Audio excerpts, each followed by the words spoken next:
Welcome back to Office Maniacs, and here I am. I'm still alive, believe it or not. Yes, 2018 did not completely kill me off yet. Even though we have a little bit longer left, like a day now, I'm still here. Okay, so what happened? Let's get back to the beginning of why I was in the hospital for 4 days. Now, I can tell you this, is I am not a person who gets sick very often. I couldn't even tell you the last time I had like the flu. It's probably been 20 years ago. I don't even remember the last time I was in the hospital. It was probably longer than that. So the Friday before Christmas. So it would have been Friday, Saturday, Sunday, Monday, and then Tuesday being Christmas. I got home from work. I was feeling fine at work. I had no problems. Nothing was hurting. Nothing. So I came home from work and my wife and I decided we were going to go out to this pizza place. So we get to the pizza place. This is about 6 o'clock or something like that. And it was so packed and there was no place to sit. I was just like, okay, screw it. Let's just go to McDonald's or something, eat something quick, because we had to get to the mall to get the last present that we were buying there for Christmas. So we ended up going to McDonald's to eat. I just had a cheeseburger, fries. I mean, there was nothing really, different than anything I normally get. Single cheeseburger, fries, that's it. So then we go to this mall. It's called West County Mall. And we were there for, I guess, about 15, 20 minutes, and my stomach started hurting. It almost felt like you were having heartburn, like a real burning sensation. But it was coming from my stomach, not so much from my chest. So I told my wife, I was like, man, my stomach's hurting. It's really burning. I don't know what's going on here. It's just really killing me. I said, we need to go. So on the way home, it just kept hurting, getting worse and getting worse and getting worse. And I set the chair all the way back in the car like I was trying to sleep. And I couldn't sleep, but I was trying to sleep on the way home. So we finally get home it was like 7:30, 8 o'clock. And it just kept hurting and hurting and hurting. And I was like, well, I got to go lay down. And I'm pretty high tolerance for pain.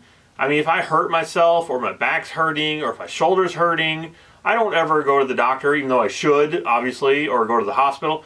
I'm not the type of person who has a cough and like, oh my God, ER, gotta get to the ER, I got a cough. No, I am not that kind of person, because I try to avoid hospitals. I'm not a big fan of hospitals. I work in a hospital, believe it or not, but I'm not a big fan of actually being inside of a hospital in a hospital room. Yeah, I guess it was about 1 o'clock or 2 o'clock in the morning. I looked it up on the internet, trying to diagnose myself, Graves MD is what I was doing, and couldn't find really what symptoms of it I was having.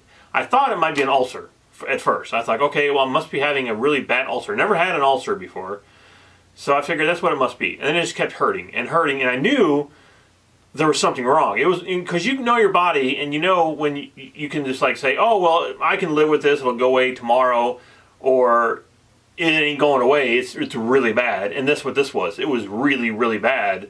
I actually texted Vince when I was awake, and he's like, go to the ER. Just go to the ER. I'm just like, no, I'm not going to the ER. I don't like going to the ER. So then like an hour later, it continued to get worse. And I was like, okay, I got to go.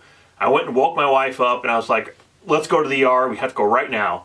So we got up, but got to the ER about 2:30 in the morning, and they took me right in, actually. It was really surprising. I went right in. So that would be Saturday morning. It'd be Saturday morning when we got to the ER, about 2 a.m. Saturday morning. And they took me in, and I started feeling sick at that point. And I did throw up, too. I was going to tell you that. I threw up one time, and again, I started thinking food poisoning, ulcer, all this stuff. I had no idea, because, again, I don't get sick that often, and when I do, I have no clue as what it could be. So they took me in, put me on, on their little stretcher there, and it was about 10 minutes. My stomach was just on fire. It literally just felt like a volcano erupting in my stomach. It would be like if you had swallowed 500 jalapeno peppers or something all at one time, and it was that burning sensation.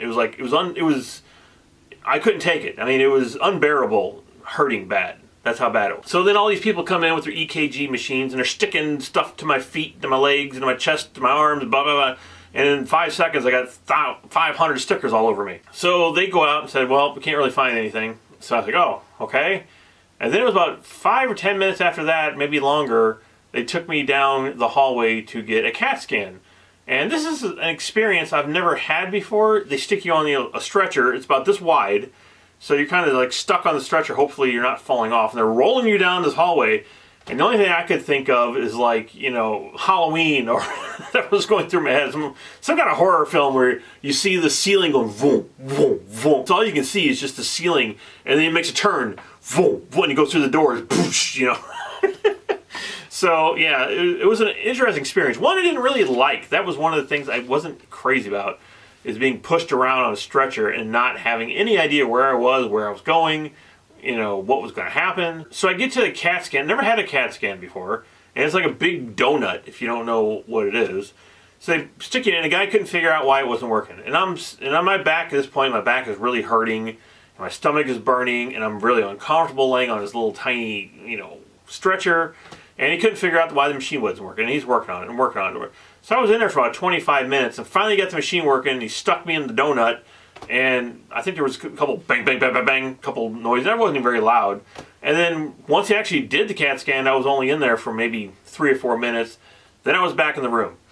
So I'm sitting there in the room, you know, still not knowing what's going on, and then probably 25 minutes, 30 minutes after that, they come in and it's like, okay, well, you're getting admitted tonight. I was like, what? I said, what's going on? Why am I getting admitted? Oh, well, you have acute pancreatitis. No idea what that is. Never heard of it. And I was like, okay. Oh, well, your pancreatitis, your pancreas is inflamed. All right. She's like, and the person comes in, she's like, you drink a lot? I was like, no, I don't drink at all. I don't drink any alcohol. I don't go to the bar. I don't drink. I don't drink whatsoever. This is what I drink. I drink water. This is what's in here. So either water or iced tea or soda usually is what I drink. So she's like, oh, so get me up to the room. You know, I'm up on the 5th floor. I don't remember my number, 5216, I think it was in a room or something like that. And so I get in there, and again, I haven't been into a patient room as a patient. I only been in there once, and it was a long time ago, and that's another story, but yeah, so I get in there, and again, I don't know what time it is. I don't know if it's day anymore. I don't know if it's night anymore. I don't know anything what's going on anymore. So I was really tired, and my wife was there with me, and I got to tell you, my wife was a rock through this entire thing. She was my anchor. She, you know, if it wasn't for her, I would have probably went nuts. So thank you so much. I love you so much for being there, and, you know, even when I got out of the hospital, you know, she took care of me, and, you know, she was absolutely my anchor, and she's just absolutely amazing. So I'm in there in the hospital, and the next day rolls around, and I'm like, okay, how many days am I going to be in here? Oh, you'll probably be in here about 4 or 5 days. I'm like, what? 4 or 5? Because at that point, I think Christmas was on a Tuesday, and this was Saturday, and I'm like, oh, well, I'm going to be here during Christmas. Oh my God, it's going to suck. So then I ended up having to call my job and explain to them what's happening, because I didn't really even know what was going on myself. I just knew my stomach was burning, and it was still burning. And then they put me on fluids, and that's all I could take was fluid. I didn't eat anything for 3 days, from Saturday, or well, Friday night, Saturday into Sunday, late Sunday. I didn't eat anything. I was on fluids the entire time, and I'm thinking to myself, man, I must be losing a lot of weight. just pumping that water in me or whatever it is. So from when I found out, the doctor comes in, and I finally found out what acute pancreatitis is. It's when your stomach becomes inflamed, and it's like you have acid in the top of your stomach, and that acid will you know, break down steak or food or whatever you're eating, and if that becomes inflamed, it won't break it down, and then, you know, it starts burning, obviously. And I think he said the normal number of that would have been around 100 or so. And when I went in there, my number was over 2,000. So just to give you an idea of how much pain I was actually in. And this was all during Christmas Eve and Christmas. And so I sat and watched a bunch of Christmas shows on the bed, and the bed was torture. The bed was like living in a prison. It was horrible. The mattress is about this thick. And then as you said, a metal frame, that was it. And my back was hurting so bad. I couldn't even take a deep breath because my back... And then it got to the point, is my stomach hurting or is my back hurting? Or what's hurt? I didn't even know it was hurting anymore because my back was hurting so bad. So I kept asking for pain medication, mostly just for my back, because that bed was just killing me. And then I ended up trying to sleep in the recliner, and then I would wake up all night long. You know, I just get up at 4 o'clock in the morning, and just sit there on the edge of the bed and not move and get up and walk around, look out the window, walk around the room because my back was hurting. I couldn't sleep. I couldn't sleep the entire time I was in there. Not to mention, every 15 to 20 minutes, a nurse would come in and want your blood pressure or some blood or your vital sign or something. And I told him, I was like, man, as soon as I start falling asleep, here you guys come. And she's like, hospitals aren't for sleeping, they're for getting you better. It's like, well, isn't sleeping part of getting you better too, maybe? I don't know. So then they thought maybe I had some gallstones. So they took me down to do a ultrasound. Never had an ultrasound. That was the first time I had one of those. It's like when you're having a baby and they stick the thing in your stomach and roll it around. As soon as I got rolled in there, the first thing that woman asked me is, how much do you drink? You drink a lot? I said, no, I don't drink. I don't drink anything. Oh, well, that's the number one cause of this is drinking. So I'm thinking to myself, all these people out there drinking and don't realize they could get this disease, and they're continuing pouring alcohol down their throats and getting drunk constantly. Why would you do that? Why? So don't do that, because you don't want to have this. So finally, it was either late Sunday or early Monday, I got ice chips for the first time, and my lips were broken and cracked, and my throat was just dry, and that was like the greatest thing ever to have some ice chips after not having any water in your mouth for days. So then like, well, we'll put you on a liquid diet. So I got to eat some chicken broth, which was like hot, nasty water. Never had that before. And I got to eat some Jell-O and some pudding and some sherbet. So that's what I got in there. Now you're gonna think I'm crazy here, but I've never in my life had Jell-O. This was the first time I ever had Jell-O. But I was so hungry, I was like, I'm going to try this. Because I always didn't like the look or the texture of Jell-O, so I've never actually tried it. It's weird, yes, I know, but I've never tried it. It wasn't bad. It was, I don't remember what kind it was. It wasn't too bad, but that the sherbet I really did like too. The raspberry sherbet. So then come Monday, the doctor comes in late. He comes in like at, I don't know, at 10 o'clock or 10:30. I think even after that, I think he came around 11 o'clock.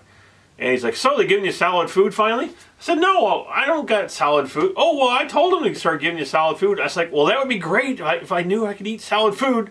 Because once again, for breakfast, I was eating chicken broth and Jell-O. So then the nurse finally comes in and said, hey, yeah, the doctor came in. He said all my results looked like they went back to normal, even though I wasn't feeling normal still, really. But he's like, yeah, you can go ahead and leave today and put him on solid food. And I said, I'm supposed to be eating solid food since this morning, since breakfast. Oh, well, okay, we'll get you some solid food. So about 2.5 hours later, I finally got something to eat. It was like a roast beef sandwich or something. And then at that point, you almost, in your brain, you start thinking to yourself, if I'm going to eat this, I'm going to get sick again. Am I going to start, I don't want this again, because it was this terrible, horrible thing that I had. And I really don't want to eat it again. And that was kind of my wake-up call for 2018. Because obviously, I need to lose weight. And it's something that I've been struggling with and I've been wanting to do. And I've been wanting to get here on camera to actually talk to you guys and do, a whole weight loss thing on the camera.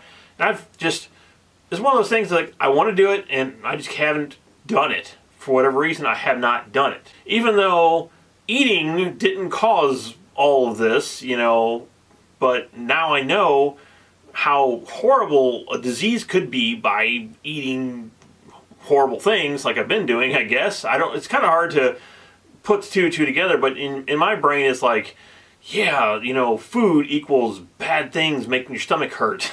So I got out of the doctor's probably, I don't know, it was Monday. It was a little bit after, I don't remember what time it was. I think it was like after 2 o'clock, maybe 3 o'clock Monday, and got home, and I still wasn't feeling very great, and, again, I was afraid to eat something because I didn't want my stomach upset. So all of that week, I thought about getting on here and making a video, because this is part of my therapy, really is, talking to you guys, making YouTube videos, getting all this information out of my brain, out into the air, through the interwebs, into your guys' brain. It is sort of therapy for me, and I enjoy doing it. I love doing it. That's why I do this. And I just haven't been really in the mood lately to sit down and do a video for you guys. So finally, this is, I feel a lot better today, and I have actually been eating semi-normal stuff, trying to eat much better than what I have been. So I went and seen my regular doctor on Friday, and he is actually sending me to two specialists, two nutrition specialists, to get my diet under control, because he took all, you know, the readings and stuff, and all my stuff's blown out. You know, the blood pressure and the sugar and the cholesterol and the alien symbiote I have in my stomach named Krang, all of it is just gone crazy. So yeah, I got to get this stuff under control because I don't want to croak in 2019. So 2019 is sort of my turning point of, this is it. This is, you want to do it, now is the time to do it. And I'm going to take you guys onto the journey with me, and I will tell you about my weight loss, and I ain't going to sit here and bombard this channel with it. You know, don't be afraid of that. If something happens, if I have a big, you know, goal in mind, and if I reach it, I'll get on here and talk to you about it. So that's one of the things that's going to be happening next year, hopefully. So there you go. There's how I ended 2018 in the hospital with a stomach explosion. So yeah, I mean, I'm glad it's over. I'm glad this year's over. It hasn't been a really great year for me. I've had a lot of bad things happen this year. This last 2 or 3 weeks have been miserable. Really bad things have been going on. And it's one of those, thank God this year's over. Take all the trash, throw it out, and, you know, start with an empty trash can here. And hopefully don't overflow it this year. So yeah, and there's a lot of really great stuff coming up on this channel this year. Of course, we're still doing movie reviews and everything like that. And there's a couple new announcements I'm going to be doing as well this year about some stuff that's moving from this channel to another channel and stuff like that. You'll see it. But I've talked enough. Hopefully you guys enjoyed my story. And again, just to throw this out here, if you guys drink a lot, like me, you know, expect to have pancreatitis, acute pancreatitis, and guys don't really want it. So next time you go to the bar and you decide to drink until you get drunk, to drink drunk, think about that. Think about this video. Hopefully we get a bunch of new Maniacs for 2019. I'm really looking forward to that year. Looking forward to all the cool, crazy stuff that's going to be on this channel. And looking forward to hearing from you guys in the comment sections. I always love to hear from you, and I always try to respond to you. I love every one of my Maniacs out here. And guys, have a great and safe new year. And I'll see you next year here on Box Office Maniacs. Yeah, with authority.